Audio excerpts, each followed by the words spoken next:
세계 경제가 어려워도 저금리로 인해 풍부해진 유동성, 이게 포인트입니다. 자산 버블을 만들어가고 있다라고 하는데요.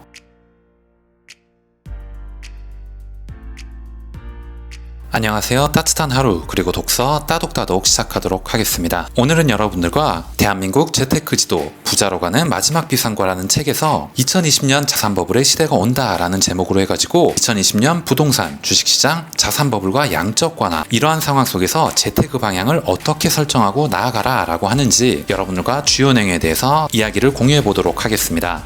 평소에 2020년에 재테크 방향, 금융시장의 흐름에 대해서 궁금하셨다거나 자산버블과 양적 완화 때문에 이슈가 많은데 그 부분에 대해서도 궁금하셨던 분들은 오늘 내용 끝까지 보시면 도움이 될 것 같습니다. 영상을 시작하기 앞서서 좋아요 그리고 구독도 꼭 부탁드릴게요. 재테크를 하겠다고 하면 반드시 경제 흐름을 알아야 한다. 경제 흐름도 모르고 재테크로 성공한다는 것은 애초부터 말이 되지 않기 때문인데요. 2019년 10월 16일 한국은행이 기준금리를 1.25%로 인하했습니다. 저금리 시대를 넘어 초저금리 시대가 도래한 것이죠. 그러니까 쉽게 얘기하면 은행의 예금, 저축만으로는 절대로 돈을 불릴 수 없는 시대가 왔다라는 것과 같아요. 심지어 2018년 이후 미중 무역 전쟁이 본격화되고 있다라고 얘기를 합니다. 세계 경제는 그 충격 여파에 아직도 시달리고 있는데요. 우리나라는 이번 무역 전쟁으로 중국 수출액이 20%나 줄어들었다라고 얘기를 합니다. 국가적으로 큰 손실이죠. 우리나라 전체 교역량의 25%가 중국과의 거래이기 때문입니다. 책에는 한국의 국가별 수출 비중, 의존도가 나와 있고요. 반도체 수출 의존도도 그래프로 제시를 하고 있습니다. 그래프를 보시면 중국이 가장 높고요. 그 다음이 미국, 베트남 순으로 되어 있습니다. 그런데 일본이 반도체 산업의 주요 소재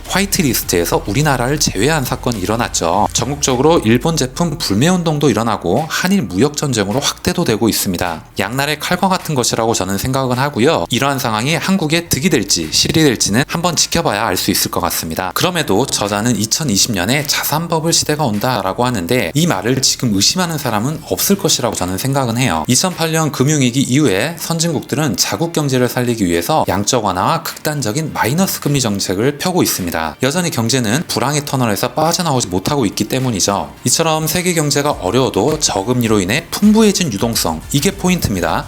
자산 버블을 만들어가고 있다라고 하는데요. 자, 여러분들께 5천만 원이라는 목돈이 있다라고 가정을 해볼게요. 여러분들은 어디에 투자하시겠습니까? 은행 예금, 적금, 재테크 공부를 했다면 절대로 이런 선택을 하지 않을 것입니다. 매년 물가 상승률을 고려하면 예금으로는 절대로 돈을 불릴 수 없다라는 계산이 나오기 때문이죠. 지금과 같은 저금리 유동 장세에서는 금융권에서 이탈한 자금이 주식시장이나 부동산 시장으로 몰리게 돼 있습니다. 주식이 급등하고 부동산 시장이 들썩들썩한다라고 얘기를 하는데 실제로 지금 서울 부동산 집값이 얼마나 올랐는지를 보시면 이 책의 저자가 하는 이야기가 비단 틀린 얘기가 아니다라는 걸 여러분들도 공감을 하실 거예요. 즉 경제 팬더멘털과 상관없이 주식과 부동산이 크게 오릅니다. 쉽게 말하면 저금리로 갈 곳을 잃은 돈들이요, 주식시장, 부동산 시장에 몰릴 때 투자시장에 큰 장이 선다라고 얘기를 합니다. 지금 시장의 모습은 유동성이 자산을 올리는 전형적인 유동장세다라고 표현을 합니다. 실제로 여러분들 2020년 1월이나 2월달 정도에 장이 급격하게 하락했을 때 아주 용기 있게 들어가신 분들은 지금 굉장히 주식에서 많은 수익률을 올리고 있을 겁니다. 양적 완화 정책과 재테크에 대해서 얘기를 해볼게요. 최근 몇 년간 경제기사에 가장 많이 나온 단어 중에 하나는 양적 완화일 겁니다. 기존 경제학 교과서에는 없는 경제 용어인데요. 정부가 중앙은행을 대신해서